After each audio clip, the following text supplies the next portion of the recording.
conocimiento de esta presidencia el resultado del cómputo de asistencia de diputadas y diputados. Señor presidente, se informa que a través del electrónico existe quórum.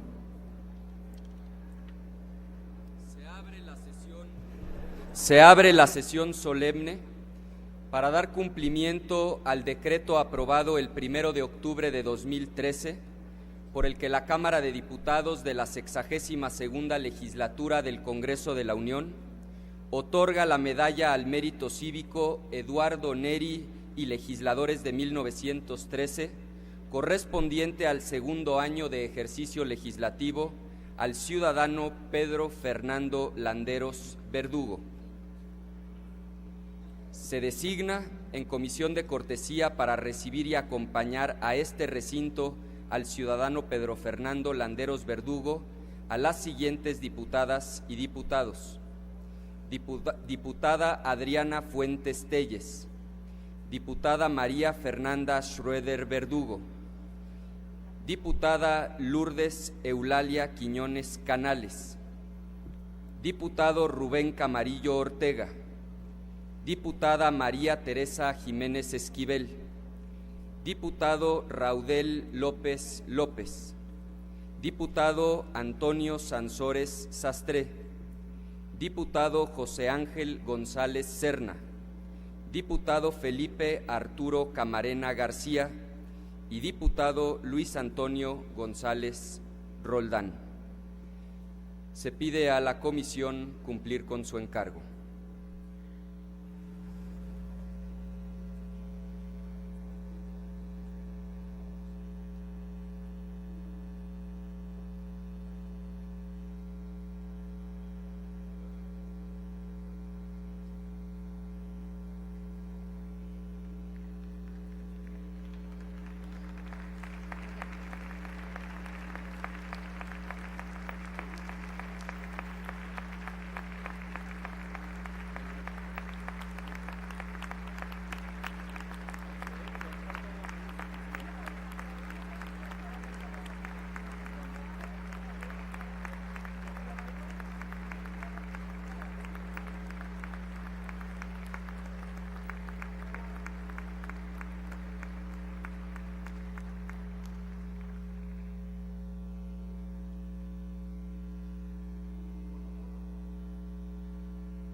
Le damos la más cordial bienvenida a nuestro galardonado, a don Fernando Landeros Verdugo.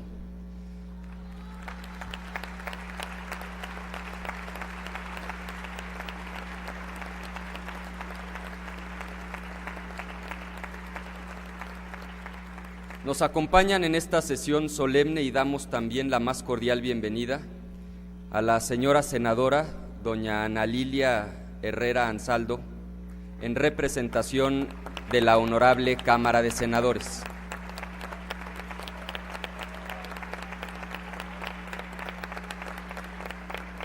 Al señor ministro, don Alfredo Gutiérrez Ortiz Mena, ministro representante de la Suprema Corte de Justicia de la Nación.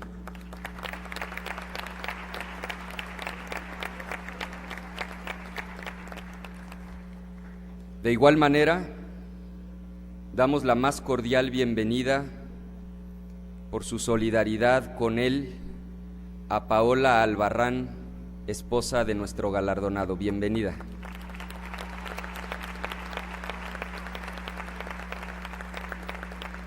A sus hermanos, a sus sobrinos, a sus amigos, a su padre, don Rodolfo Landeros, muy apreciable. También le damos la más cordial bienvenida a la familia Neri, a la señora Marta Vadillo, viuda de Neri, a don Eduardo Neri Vadillo,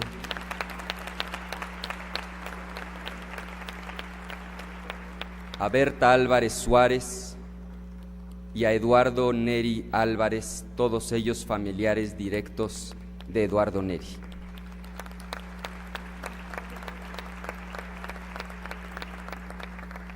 Apreciamos mucho también que nos acompañe la banda de música del cuartel del Alto Mando de la Secretaría de Marina. Muchas gracias, oficiales, por estar aquí.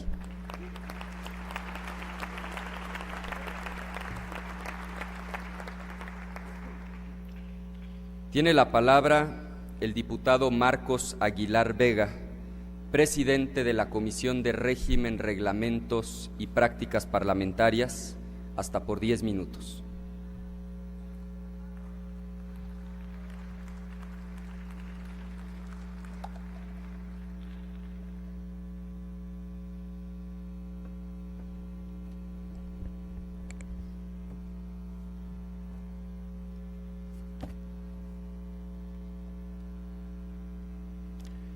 Con el permiso de la presidencia. Es un privilegio dirigirme a todos ustedes desde la más alta tribuna del país y aún más teniendo el grato deber de presentar al galardonado con la medalla Eduardo Neri y legisladores de 1913. La Comisión de Régimen, Reglamentos y Prácticas Parlamentarias que tengo el honor de presidir es la responsable de elaborar el dictamen por el que se premia a la mexicana o mexicano que por sus méritos se distinga al servir de manera sobresaliente a la colectividad nacional y a la República. La Comisión ha evaluado, mediante criterios de excelencia, los méritos del premiado del día de hoy, mismos que han tenido una repercusión nacional en favor de muchos de nuestros compatriotas, principalmente en los sectores menos favorecidos de la sociedad.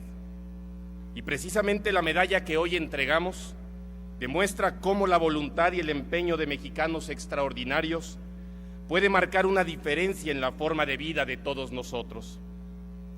Se puede ser crítico con nuestra realidad social, pero lo que no se puede es dejar de hacer todo lo que esté a nuestra mano para modificar esa realidad, haciéndola más justa. El ejemplo que nos dio Eduardo Neri es contundente. Un solo hombre, expresando sus ideas libre y valientemente, comienza a construir el fin del gobierno usurpador de Victoriano Huerta. Eduardo Neri fue un hombre vertical y valiente, que se forjó a sí mismo en el trabajo y el estudio, enamorado profundamente de su país, amor que lo orilló a seguir una carrera política que en principio había declinado. El día de hoy, hace exactamente 100 años, con un sentido y viril discurso puso en alto la independencia del Poder Legislativo, al escribir una de las páginas más brillantes de la historia de nuestra Cámara de Diputados. Eduardo Neri, un joven legislador de apenas 26 años, enfrentó a un gobierno asesino y represor. Y ese 9 de octubre de 1913, en la Cámara de Diputados que se ubicaba en el Teatro Iturbide, conocido como el Palacio Legislativo de Donceles, pronunció el discurso que quiero repetir y compartir a continuación. Señores diputados, yo creí que al renunciar don Aureliano Urrutia a la cartera de Gobernación, el procedimiento Cepeda habríase extinguido. Pero desgraciadamente, señores, el asesinato y el tormento siguen de pie. Y a la lista de nuestros infortunados compañeros Gurrión y Rendón, tenemos que agregar el nombre del valiente senador Belisario Domínguez, a quien no parece que mataron hombres, sino chacales, que no contentos con quitarle la vida, devoraron sus restos, pues su cadáver no aparece. Y tiempo es ya, señores, de que digamos al Ejecutivo que no se atropella tan fácil a un puñado de ciudadanos que estamos aquí como consecuencia del sufragio efectivo. Tiempo es ya de poner un parapeto a esos desmanes de hombres sin ley y sin conciencia. Y vos, ciudadano Reyes, y vos, ciudadano Vera Estañol, que sois dos inteligencias, poned vuestros cerebros al servicio de la dignidad de este Parlamento. Es muy justo el dolor que sentís, ciudadano Reyes, por la muerte de vuestro hermano, pero es más intenso el dolor que hiere nuestras almas cuando vemos que está abofeteándose a dos manos al Congreso de la Unión. Es imposible que sigamos así. Perdidas nuestras garantías, debemos reclamarlas virilmente.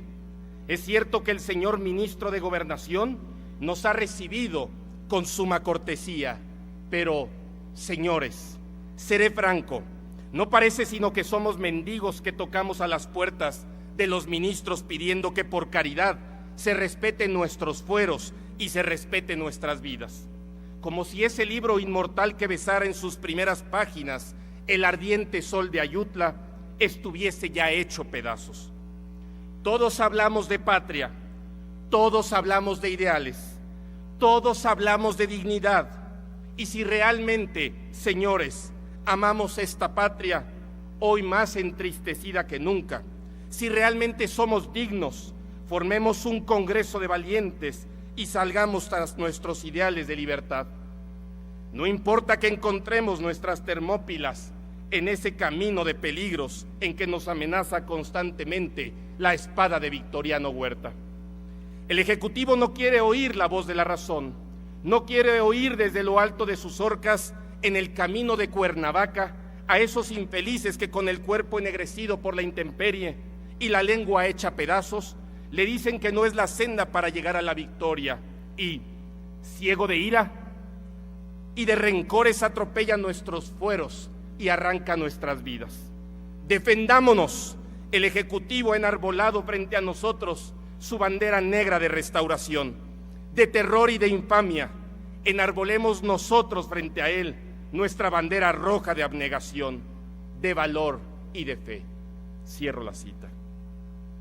Al día siguiente de esta heroica intervención, el gobierno espurio disolvió al Congreso y aprehendió a 83 diputados, enviándolos a todos ellos presos a la penitenciaría del Palacio Negro de Lecumberri, a pocos metros de este recinto legislativo.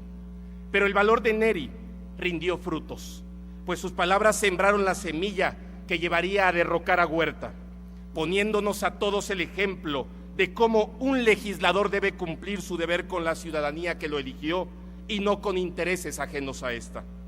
La medalla al mérito cívico Eduardo Neri y legisladores de 1913 surgió en la 47ª legislatura, un 21 de octubre de 1969, cuando un grupo de parlamentarios encabezados por el diputado Celso Vázquez Ramírez propuso otorgarla por primera vez al propio Eduardo Neri, quien en su discurso del 29 de diciembre de ese mismo año, al recibir este reconocimiento expresó: estuvimos unidos en contra de Porfirio Díaz, más unidos en contra de Victoriano Huerta, después desunidos, muy desunidos, hasta llegar al exterminio. La revolución se había tragado a sus propios hijos, quizá a los de más valer. Debemos unirnos nuevamente para que, si es necesario defender en todos los terrenos nuestro sistema republicano, contra amagos extranjeros, siguiendo las huellas de quienes nos lo dieron y las de quienes nos dieron patria. Se cierra la cita. Esa unidad a la que convocó Eduardo Neri es la unidad de la que nos habla el trabajo de la vida del galardonado de hoy. Una unidad contra la miseria, la ignorancia, la enfermedad y la injusticia que atacan diariamente a muchísimos de nuestros hermanos mexicanos. 11 han sido los homenajeados con esta presea, siendo el más joven de ellos quien la recibe el día de hoy, Fernando Landeros Verdugo, quien es una muestra de la grandeza de la sencillez, de cuando el individuo se subordina a los intereses más importantes de la mayoría. El valor de servir es la que hoy premiamos en la persona de Fernando Landeros Verdugo. Su padre, Rodolfo Landeros, quien fuera gobernador de Aguascalientes, y su madre, Azul Verdugo de Landeros, quien fue voluntaria durante muchos años en hospitales para enfermos mentales, le inculcaron los valores del respeto al prójimo y el altruismo. Don Eduardo Neri llamó a sus compañeros legisladores a pasar de los ideales a los hechos, del pensamiento a la acción, de la palabra a la obra. Y eso es, señoras y señores diputados, lo que ha realizado Fernando Landeros y a lo que nos invita a todos los mexicanos. A través de múltiples organizaciones, entre otras, Gente Nueva, Un Kilo de Ayuda, Fundación México Unido por sus Valores, la Asociación Programa Lazos y desde luego de la Fundación Teletón, una de las más grandes y mejor acreditadas a nivel mundial. Estas fundaciones representan sus principios de fe en el otro, de respeto a la dignidad humana expresado en la atención de niños con necesidades diferentes, de amor al prójimo en el sentido humanísimo de la palabra. Sin embargo, hay que decir con claridad, la medalla no se entrega a las instituciones, se entrega al hombre que arrastra con el ejemplo, comprometido para brindar atención de la mejor calidad a nuestros niños de escasos recursos, por la sencilla razón de que se la merecen. Eso es pasar de los buenos deseos a las buenas obras. Ojalá este fuera el paradigma de todos los esfuerzos que se emprenden en nuestro país para atender a quienes menos tienen, en especial a los niños de situación vulnerable o con necesidades especiales. La voluntad, el ejemplo, la transparencia y el compromiso de Fernando Landeros ha logrado congregar a diferentes instituciones del sector público, privado y medios de comunicación, que quizás podrán ser competidores en el mercado, pero que se han unido con la sociedad en conjunto para formar un frente amplio que mejore la calidad de vida de los más necesitados, de quienes muchas veces nuestra indiferencia condena a vivir en los márgenes, en la injusticia, en el olvido. Nuestro galardonado ha logrado en poco menos de 3 décadas la transformación del llamado tercer sector en México. Sector formado por entidades, asociaciones y fundaciones principalmente, que no siendo públicas ni teniendo ánimo de lucro, se ocupan de realizar, mediante profesionales y voluntarios, proyectos de acción social, defendiendo intereses de grupos y personas, particularmente de los más vulnerables. Fernando Landeros ha demostrado la importancia de este sector en nuestra sociedad. Ha demostrado la fuerza inusitada que puede tener para beneficio de México la sociedad civil, cuando ésta se organiza para ayudar. Gracias a tu trabajo, entendemos que este sector merece mucha más atención de la que le ponemos actualmente, porque en él se desempeñan hombres y mujeres dispuestos a pasar de los ideales a las obras, para resolver problemas por los que la patria no nos puede esperar. Quisiera referirme por último a un tema que está detrás del libro ¿Hacia dónde vamos? Análisis y tendencia de la jerarquía de valores de los mexicanos, que prologó y dirigió el propio Fernando Landeros a través de su Fundación México Unido por sus Valores Culturales.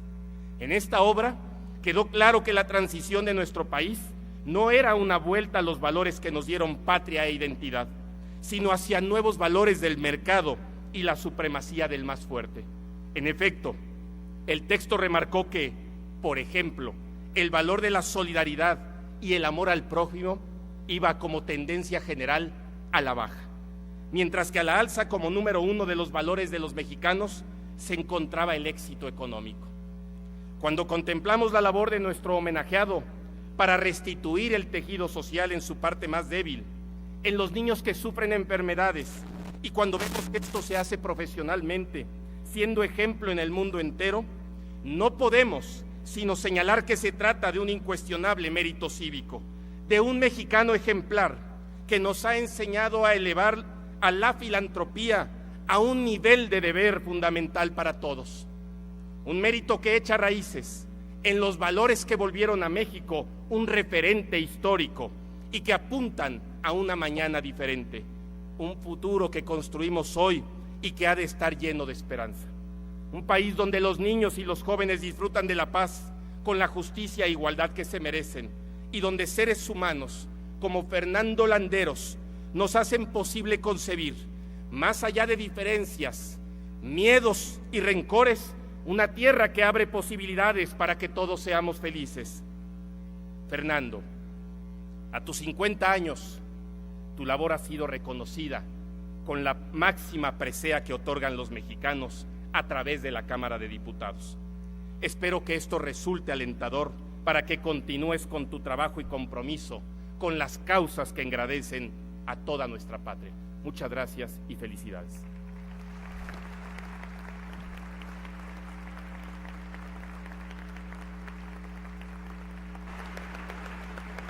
Gracias, diputado Marcos Aguilar Vega.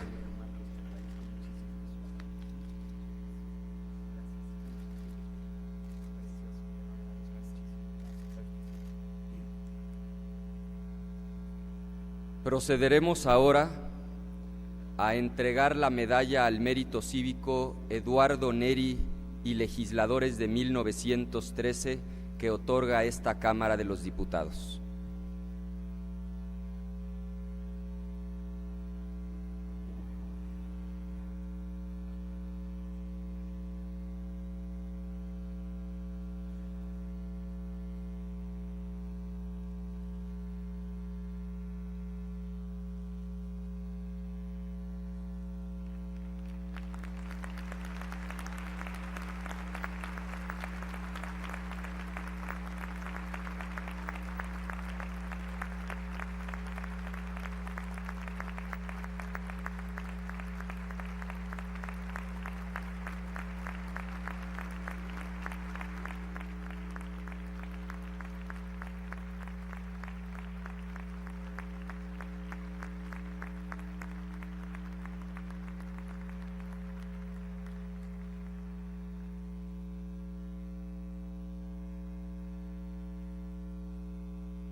Tiene la palabra el ciudadano Pedro Fernando Landeros Verdugo.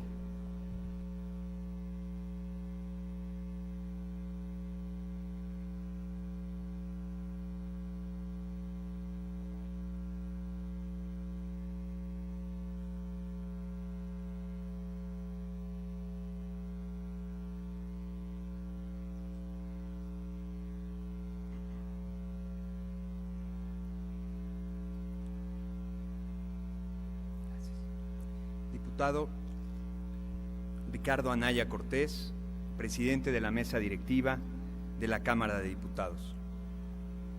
Senadora Ana Lilia Herrera Ansaldo, vicepresidenta de la mesa directiva de la Cámara de Senadores. Maestro Alfredo Gutiérrez Ortiz Mena, ministro de la Suprema Corte de Justicia de la Nación. Diputado Marcos Aguilar Vega, presidente de la Comisión de Régimen, Reglamentos y Prácticas Parlamentarias. Señoras y señores legisladores, resulta inimaginable para un ciudadano común poder estar en la más alta tribuna de la nación y hacerlo además para recibir un reconocimiento por parte de los representantes del pueblo de México, los diputados de este honorable Congreso. El día de hoy se cumplen 100 años de que Eduardo Neri, a sus 26 años, se valiera de esta tribuna con la firme convicción de declarar la verdad y evidenciar una injusticia. Debo decir que si algún mérito algunos me atribuyen, en realidad no es mío. Y no me atreviera a dirigirme a este honorable Congreso si solo mía fuese esta palabra. Solo puedo decir hoy, a la mitad del camino de mi vida, que la misión en la que me he empeñado ha buscado contribuir, como Eduardo Neri, a crear un México más humano. Las condiciones en las que muchos mexicanos vivían y aún viven en nuestro país clamaban con la voz de una viva y sufrida injusticia, en contra de una palabra llamada desatención y, ¿por qué no decirlo?, rechazo.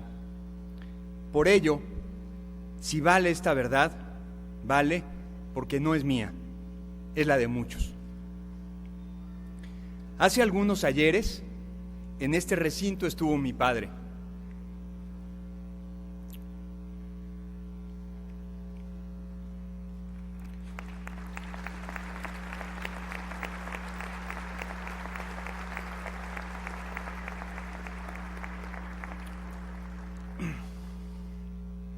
Rodolfo Landeros, hijo de un maestro rural de Calvillo, pequeño poblado de Aguascalientes. Sin haber tenido la oportunidad de terminar la preparatoria, me enseñó 2 lecciones que no se aprenden en las aulas: querer a México y tratar con respeto a todos. Mi madre, Azul Verdugo, mujer del norte, me enseñó que si el amor no es personal, el amor no es real. Me enseñó que no existen las personas, sino cada una con un nombre, un apellido y una historia. Sobre estas 2 columnas y las migas de pan y de luz que la vida me ha permitido recoger, a veces a tientas y a veces inspirado, es sobre lo que he construido mis 50 años. Creo en la promesa de un cielo en el más allá, pero eso no me preocupa demasiado. Solo me interesa poder construirles un cielo aquí en la tierra a aquellos que mi México me entregó para servir. No creo en el servicio vía el dogma o el concepto. No creo en el bien como estrategia. Creo en el bien como el feliz espacio en el que todos merecemos habitar aquí y ahora. Siempre lo he pensado, que todo parte de la forma en que miramos. Pienso que en realidad miramos con el corazón o sin él. De ahí que desde nosotros mismos puedan brotar las más distintas reacciones. La discapacidad no ha sido la excepción. La discapacidad ha sido vista de distintas maneras. En la Grecia antigua, por ejemplo, los espartanos arrojaban a las personas con alguna discapacidad desde el monte Taygeto, pues no querían que en su floreciente civilización existieran personas diferentes. En Asia los abandonaban en el desierto o en los bosques, en la India en la selva, en Egipto eran apartados al abandono. Para los hebreos era una consecuencia del pecado, y la ley de las 12 tablas romana permitía que a los niños con malformaciones y a los inválidos se les empujara al vacío desde la roca Tarpeya. Sin embargo, 2 registros de óptica diferente sobresalen en las civilizaciones antiguas: la civilización maya y la civilización azteca.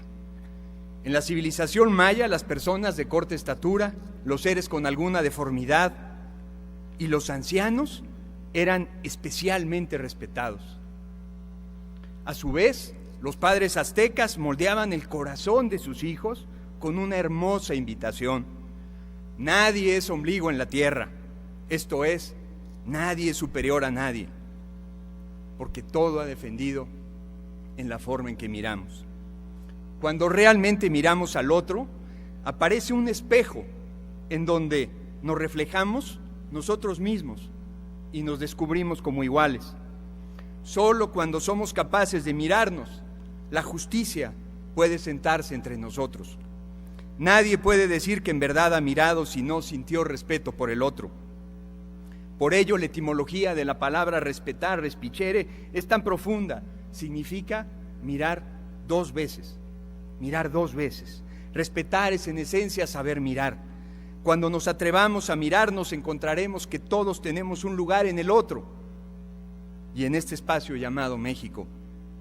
Decía Proust que no hay que cambiar el paisaje, sino los ojos con los que vemos el paisaje. Me explico. Un día, un joven con discapacidad me dijo, es que no nos ven, parece que somos invisibles. No son invisibles, solo lo son cuando asumimos la peor de las discapacidades, la ceguera de la razón y del corazón. Mi lucha es porque ellos sean visibles, no son minusválidos. Mi lucha es porque ellos sean justamente valorados. Mi anhelo es que nadie tenga que verles hacia abajo. Mi anhelo es que ellos tampoco tengan que vernos hacia arriba. Mi anhelo no tiene nada que ver con caridades ni con lástima. La lástima solo lastima. Mi anhelo tiene que ver con dignidad y con derechos. Mi anhelo es emparejar el piso en México y de México y que todos tengamos la oportunidad de mostrarnos como seres humanos. Mi lucha es porque la sociedad no imponga límites a la felicidad de nadie. Mi lucha se llama una nación de 10 millones de mexicanos con alguna discapacidad. Mexicanos que nacieron y viven en este país y a quienes les pertenece tanto como a todos. Hay veces que la sociedad impone límites y sin darnos cuenta los acabamos asumiendo como naturales. Alguien algún día declaró que una raza era superior a otra, pero otros demostraron que en las diferencias está nuestra igualdad. Alguien dijo que las batallas se ganaban con guerras, pero hubo quien usó la paz y venció. Hay quien dice que ser diferente está mal. Hay quien dice que opinar diferente está mal. ¿No fue acaso lo que hizo Eduardo Neri? ¿Quiénes decidieron que la discapacidad es un límite? ¿Quiénes decidieron que la discapacidad es un límite que opaque el talento? Si las escuelas no aceptan a los niños, si las empresas no ofrecen oportunidades de trabajo, si en la sociedad no hay espacios abiertos en el arte, en el deporte y en la cultura, si la sociedad es la que impone las barreras y los límites, no nos equivoquemos, es la sociedad quien padece la discapacidad. Es a ella a quien tenemos que rehabilitarla para que 10 millones de mexicanos puedan elegir entre lo que la sociedad les permite hacer y lo que ellos sueñan con ser. Mis jornadas transcurren atestiguando en los más pequeños el misterio del dolor. Cada mañana que entro en un CRIT, mi reflexión es la misma. Los niños deberían estar jugando, columpiándose en un parque y riendo a todo pulmón. Por ello, la pregunta más difícil de contestar, pregunta que escucho prácticamente todos los días, es ¿por qué a mí? ¿Por qué a mi hijo? Las respuestas de la ciencia no lo acaban explicando todo. Pregunta qué hace una madre y cuando la hace, sientes cómo en ese abrazo se desmorona por dentro. Como una pregunta de terremoto que derrumba lo cierto y abre la puerta al misterio. Un niño mexicano que siente el desamparo y pregunte ¿por qué yo? Debería provocar un movimiento telúrico que no solo conmueva, sino que mueva a la reconstrucción y a la responsabilidad nacional. Es una pregunta que no tiene respuesta y como no la tiene, paradójicamente es útil. Útil como los efectos secundarios de una quimioterapia, porque te invita a viajar a tu interior, a bucear razones y sin razones de tu ser. Te regala la vivencia desnuda de la fragilidad, de lo que es verdaderamente humano.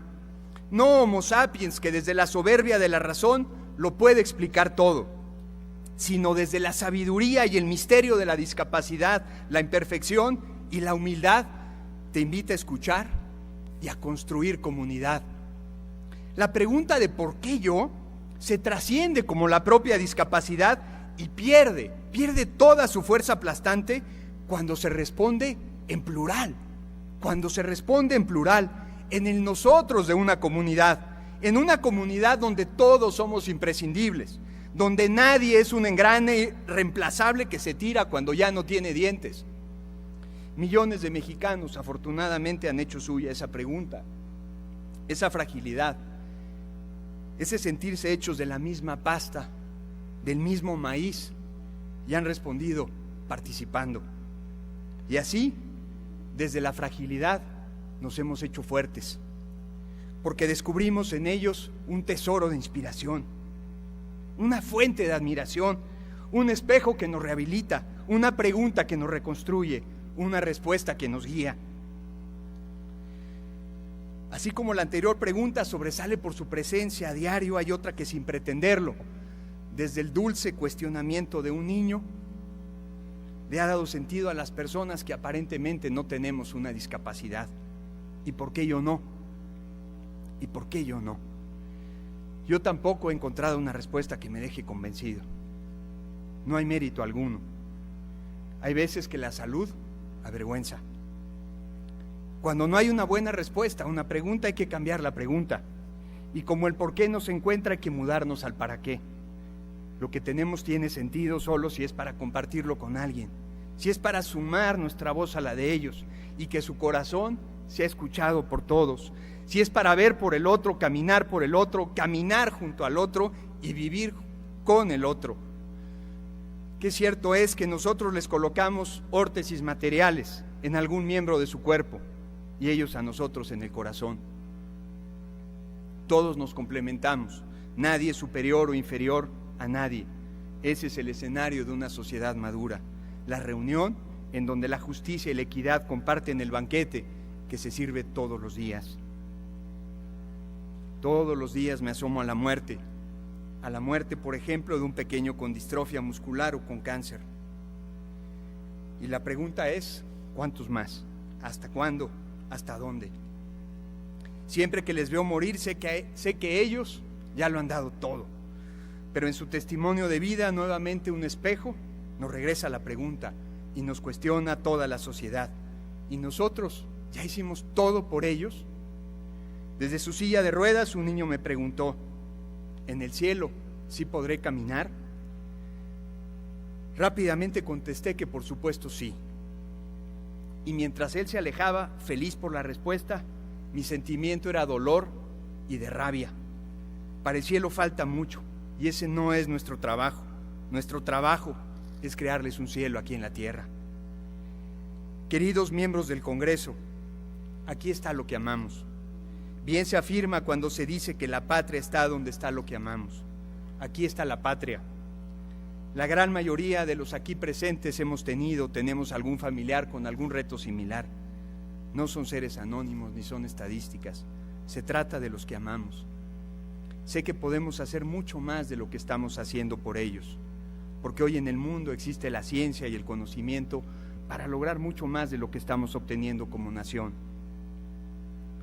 Por ejemplo, el índice de sobrevida del cáncer reconocido en México es del 60%. Sin embargo, este es medido a solo 2 años, cuando internacionalmente debe ser medido a 5. Esto significa que si extendemos el periodo, más de la mitad de quienes padecen cáncer en este país pierden la vida. Si en esta tribuna mi voz hiciera eco fiel de los sentimientos de los padres con niños con cáncer, les diría que está en nuestro alcance no permitir que mueran la mitad de los niños con cáncer de este país. La Organización Mundial de la Salud señala que aproximadamente un 10% de la población padece una discapacidad. En México, los censos han variado por millones en los últimos años. ¿Cómo pretendemos incluir en la sociedad lo que ignoramos desde su origen? ¿Cómo podemos incluir en la sociedad lo que ignoramos desde el momento en el que un mexicano llega a la vida? Si mi voz hablara por los niños con alguna discapacidad, les diría que miles podrían estar caminando, comunicándose y ocupando un lugar destacado en la sociedad. 6,000 casos anuales de autismo son calculados año con año en nuestro México. Si mi voz transmitiera fielmente los sentimientos de los padres de un hijo con autismo, les diría que la angustia por falta de soluciones no puede ser mayor. El Estado sigue haciéndose preguntas cuando los padres y los niños lo que necesitan son respuestas. Y las respuestas, lo sabemos, se los digo con el corazón en la mano, ahí están al alcance de nuestras manos. Sobre educación, solo diré lo que ojalá algún día sea un lugar común y no una frase común. Solo la educación de calidad nos permitirá ver el México que soñamos. Si no ponemos al servicio de los niños todas las herramientas disponibles en el mundo, no perdemos la batalla contra la ignorancia, el cáncer o la discapacidad. La perdemos contra nosotros mismos. La vida se va muy rápido y hoy ustedes tienen la voz. ¿Cómo quieren ser recordados? La valentía de Eduardo Neri nos inspira a todos. ¿Cuál es el legado que ustedes y todos queremos dejar? Como la legislatura que blindó la salud de los niños de México, esa es una opción. Ustedes tienen la voz. Ellos ya lo hicieron todo. El complemento de la ciencia y del conocimiento es el amor, ese que a los mexicanos nos sobra y todos lo sabemos y lo vemos cada año. Lo veo en el cotidiano, pero no por ello menos asombroso misterio de ver que quienes menos tienen, más dan. Lo veo al constatar una generación de niños que son mejores porque han crecido con las dos convicciones más importantes de la vida. Hay alguien que me necesita y yo puedo cambiar el mundo. Me preguntan, ¿cuál ha sido la clave de Teletón? Y yo contesto, cumplir lo prometido. Así de sencillo y así de difícil. Gracias a ello, juntos como sociedad, año con año, pero en solo 16 años, construimos y damos vida día a día al sistema de rehabilitación más grande del mundo. 21 centros de rehabilitación, un centro para niños con autismo y una universidad, porque todo es posible cuando construimos sobre nuestra capacidad de amar. El pasado 6 de agosto del presente año no fue un día cualquiera. Por primera vez en la historia de nuestra medicina, un modelo mexicano trascendió nuestras barreras geográficas y sentó sus bases en los Estados Unidos, país ubicado en los primeros lugares de la medicina a nivel mundial. Es un logro de todos. El primer centro de rehabilitación Teletón en los Estados Unidos y además en Texas. Ahí está toda la calidad humana que los mexicanos somos capaces de reunir. El próximo 21 de noviembre inauguraremos el primer hospital infantil de oncología, porque estamos seguros que se puede librar la batalla contra el cáncer de otra manera, y ahí tendremos un ejemplo. Si para algunos votar no es una obligación, donar lo es mucho menos. Donar es un privilegio ético. Si democracia es en esencia la participación de todos para escoger y construir el mejor destino, todos los años, el día de Teletón, vivimos una jornada democrática. Me explico. Porque lo que vemos es un país que no extiende la mano para pedir, sino que ofrece su mano para dar. Un país que no delega toda la carga en manos del Estado, sino que se hace responsable de su propio destino. Podemos aquilatar cuánto vale en términos cívicos el que más de 18 millones de mexicanos, de todas las clases sociales, en donde la inmensa mayoría son niños, tomen el destino de los otros en sus propias manos. Podemos medir cuánto pesa en materia de tejido social el que año con año más de 18 millones de mexicanos donadores, que equivalen al 70% de las familias mexicanas, participen voluntariamente en una marcha familiar, pacífica, ética y solidaria para transformar una realidad. En esa reunión voluntaria quizás todos pensamos distinto sobre algo, pero ante la evidencia de la necesidad, todos respondemos como uno mismo. La paradoja es que al hacer propio el dolor del otro, terminamos rehabilitándonos a nosotros mismos, y lo que construimos pensando en ellos termina siendo la casa de todos. No preguntes por quién doblan las campanas. Doblan por ti y doblan por mí. No hay un ellos ni un nosotros. Lo que hacemos, lo hacemos por todos. y eso lo hemos entendido muy bien. Afortunadamente, el valor que hoy se requiere en México no es el de las balas y los cañones, no es el de las balas y los cañones, pero se requiere un valor igual de heroico, el valor de lo cotidiano,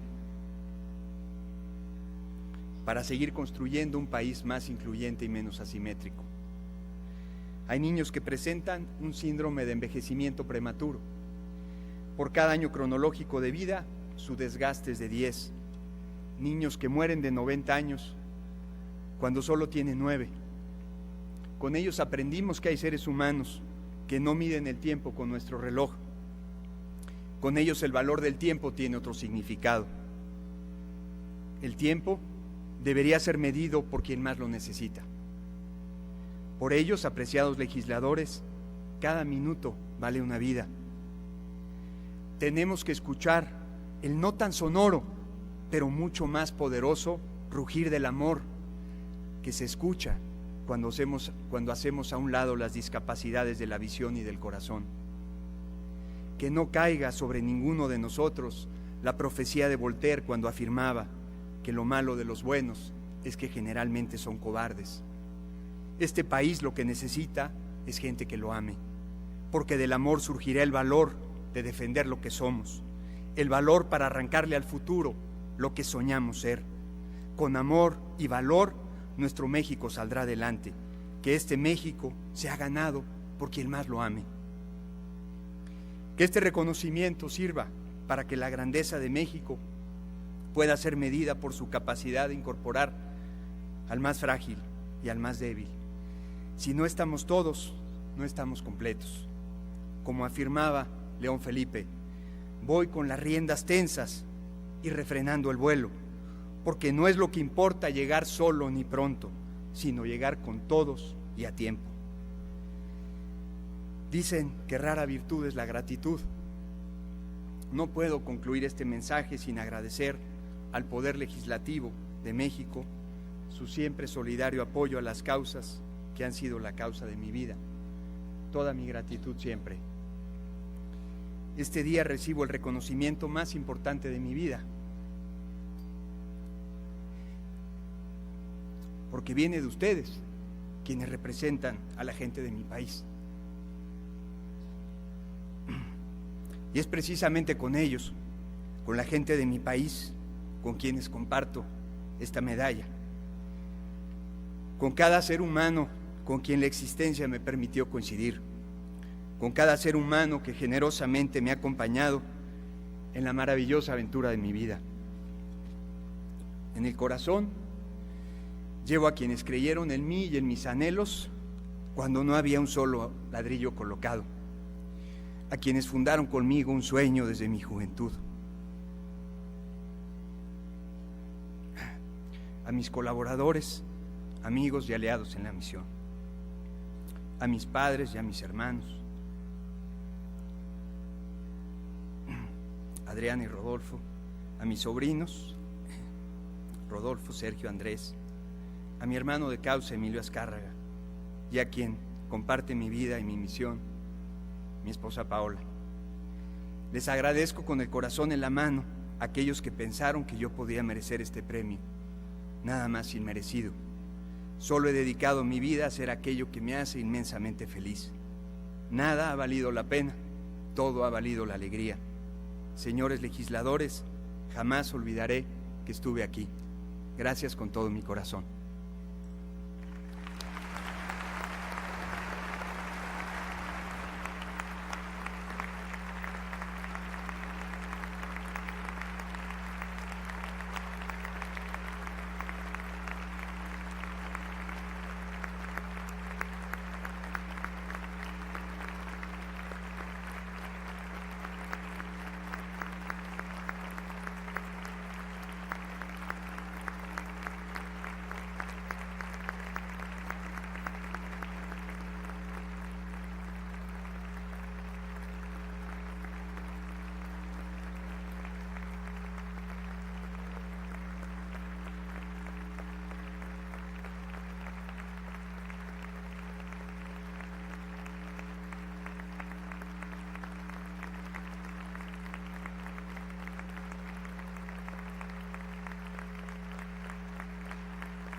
Es más grande e intenso el dolor que debemos sentir en estos momentos, en que vemos que se está abofeteando al poder legislativo y que el poder legislativo no toma una resolución digna de un poder.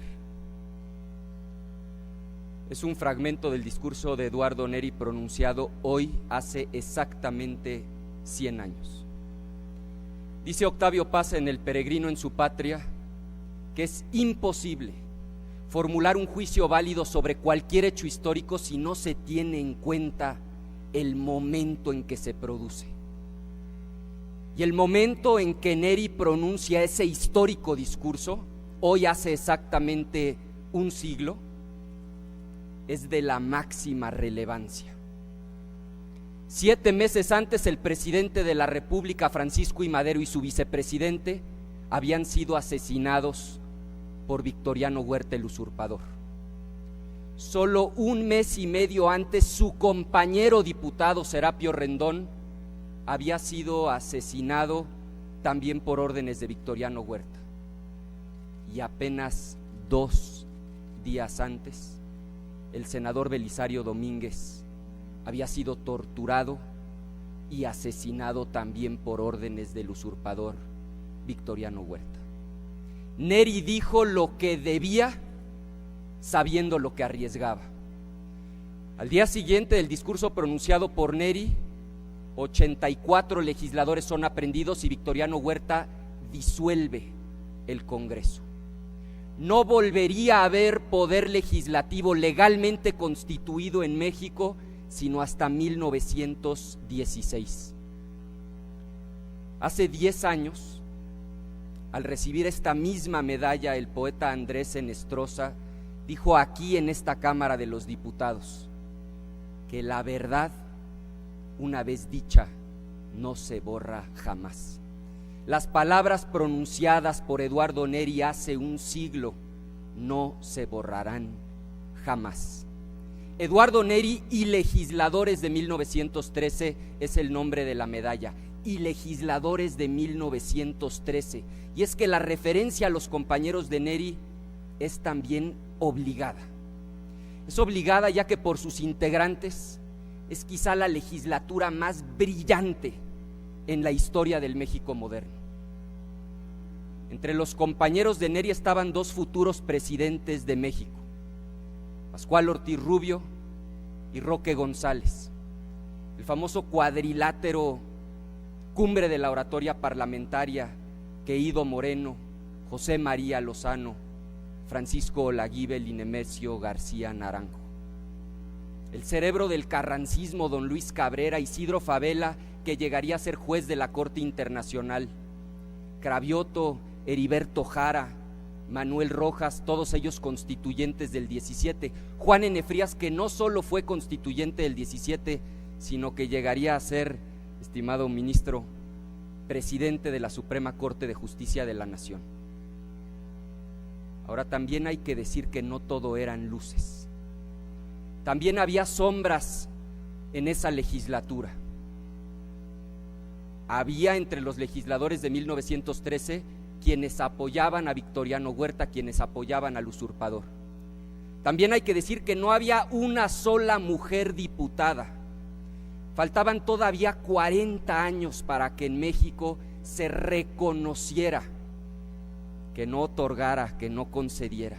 Faltaban 40 años para que se reconociera a las mujeres su legítimo derecho a votar y a ser votadas. Pero más allá de las luces y de las sombras de esa histórica 26ª legislatura, es la primera en la historia de nuestro país que es electa democráticamente mediante el voto directo. Y si la historia es ver desde el presente el pasado, ¿qué nos dice hoy a nosotros esa histórica legislatura? Que el Parlamento reúne adversarios políticos, pero para que emanen acuerdos. Que el eje de la teoría democrática está en el entendimiento correcto entre el legislativo y el ejecutivo, entendimiento que no es la obstrucción que por momentos enfrentó Madero, pero mucho menos la subordinación que pretendió Victoriano Huerta: colaboración en lo correcto, equilibrio para controlar al poder, pero sin restar eficacia al gobierno. En palabras de un legislador de la época, querido Moeno, que ser oposición no significa ser obstrucción. Querido Fernando Landeros, honrar es la máxima expresión del honor propio, porque significa valorar en el otro lo que uno mismo estima trascendente. El diputado Neri nos hereda su valor para que juntos valor y valores formen una nueva sociedad mexicana. Señoras y señores, si la vitalidad de un hombre se revela en su capacidad de persistir y sobre todo en su capacidad de empezar de nuevo, debemos reconocer en Fernando Landeros una vitalidad fuera de lo común. Empezó a los 18 años fundando la organización Gente Nueva y empezó de nuevo a los 30 fundando Un Kilo de Ayuda. Y empezó de nuevo a los 31 fundando México Unido, y empezó de nuevo a los 32 fundando Lazos, y empezó de nuevo a los 34 fundando el Teletón, y empezó de nuevo a los 44 fundando Mexicanos Primero.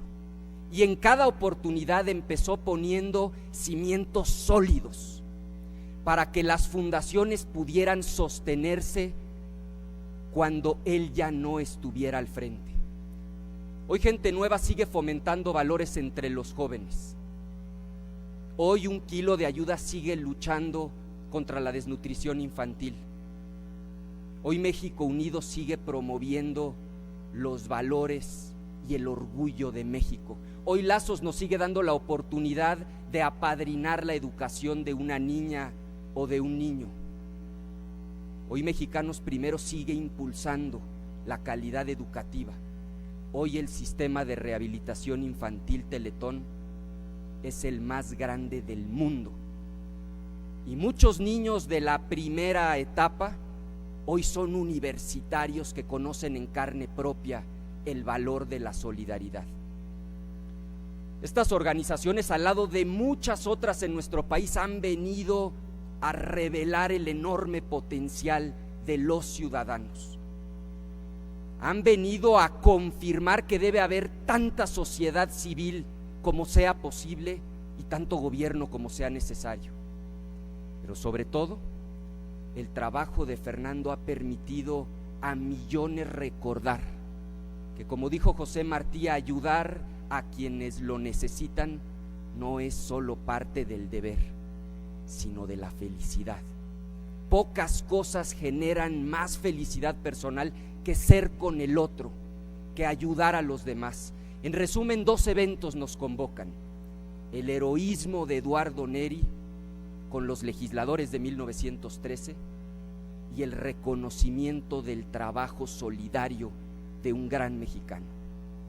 Pero en realidad corresponden ambos a un solo propósito: entender que lo que hoy requiere México son voces valientes y ejemplos vibrantes.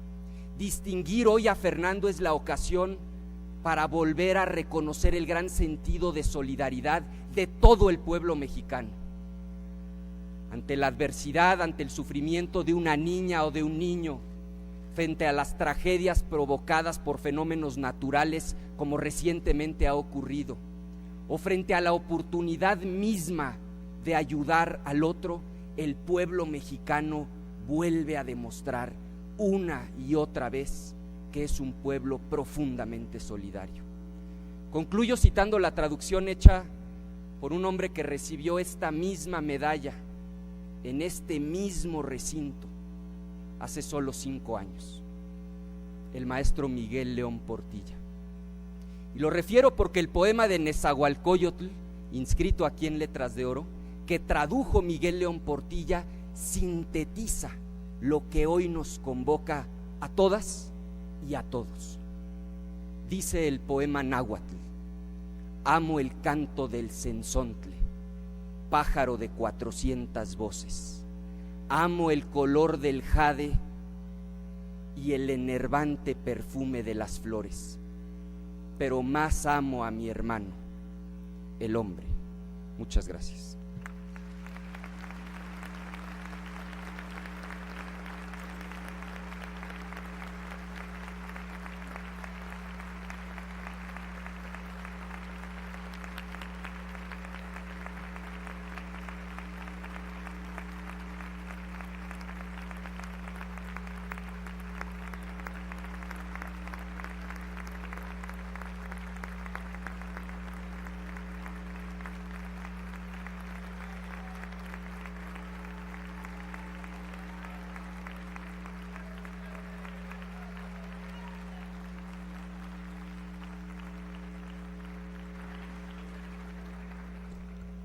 Invitamos a todos los presentes a ponernos de pie para entonar nuestro glorioso himno nacional.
Muchas gracias. Se pide a la Comisión de Cortesía acompañar al ciudadano Pedro Fernando Landeros Verdugo cuando él desee retirarse de este recinto. Se levanta la sesión solemne y se solicita a las diputadas y diputados permanecer en sus lugares para iniciar la sesión ordinaria.